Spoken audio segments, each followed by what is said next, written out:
Kung fu karate खिलाड़ी Bruce Lee ने एक कमाल की बात कह गए थे, the more we value things the less we value ourselves. ज़्यादातर लोग चीज़ों की वैल्यू करते हैं जबकि अपने आप की वैल्यू बहुत कम करते हैं। यहाँ पर यह नहीं कहा गया है कि आप चीज़ों की वैल्यू ना करो, चीज़ों की वैल्यू करना भी बहुत ज़रूरी है।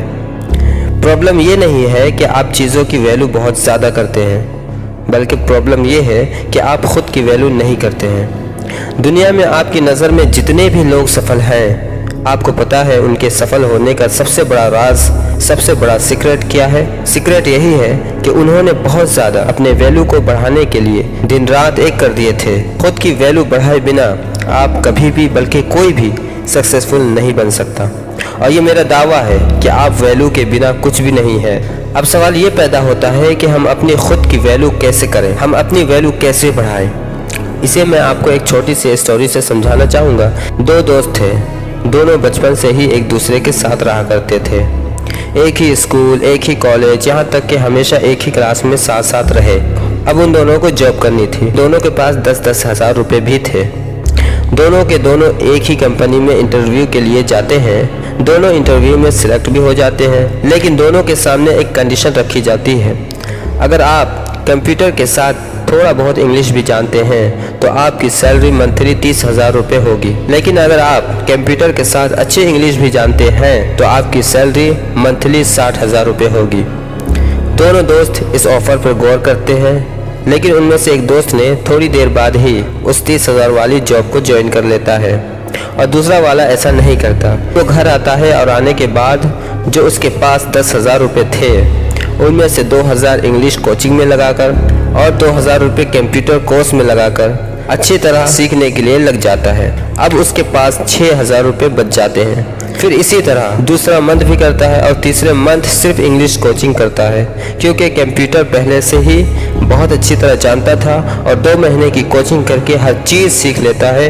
कंप्यूटर के हर फीचर से वाकिफ़ हो जाता है, उसे किसी चीज़ की कमी नहीं महसूस होती। अब ये दोस्त पूरी तरह तैयार हो जाता है, इंग्लिश में ज़बरदस्त स्पीच देने लगता है, इंग्लिश में हर चीज़ आसानी के साथ कर लेता है, लेकिन उनके सारे पैसे ख़त्म भी हो जाते हैं। और उसका वो दोस्त जो 30,000 की जॉब कर रहा था, 3 महीने में 90,000 और पहले के 10,000 पूरे 1 लाख रुपए उसके पास हो जाते हैं। लेकिन उस दूसरे दोस्त के पास कुछ भी नहीं बचता। एनीवे, ये दूसरा वाला दोस्त फिर से उसी कंपनी में दोबारा इंटरव्यू के लिए जाता है। फिर कमाल ये होता है कि उसका वो दोस्त जो पहले से 30,000 की जॉब कर रहा था, उस दोस्त का भी बॉस बन जाता है। यानी इस दूसरे वाले दोस्त की सैलरी मंथली 90,000 हो जाती है, क्योंकि उन्होंने खुद की वैल्यू बढ़ाने के लिए सिर्फ 3 महीने और 10,000 रुपये खर्च करके खुद की वैल्यू को इतना इम्प्रूव किया कि एक ही मर्तबा में बॉस बन गया। इस स्टोरी से आपको ये अच्छी तरह मालूम हो गया कि जब आप खुद की वैल्यू नहीं बढ़ाएंगे, कोई भी आपको नहीं पहचान सकेगा।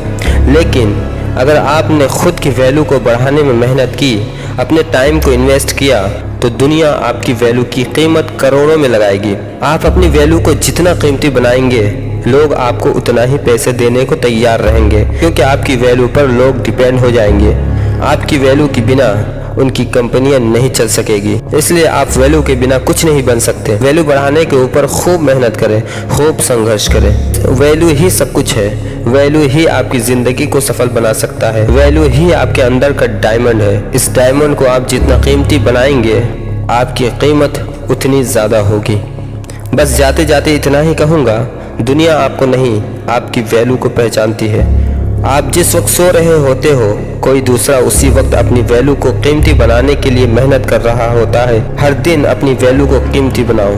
फिर मिलते हैं एक नई उम्मीद, एक नई किरण और एक नई सोच के साथ, एक नई जज्बे के साथ। तब तक के लिए जय हिंद, जय भारत।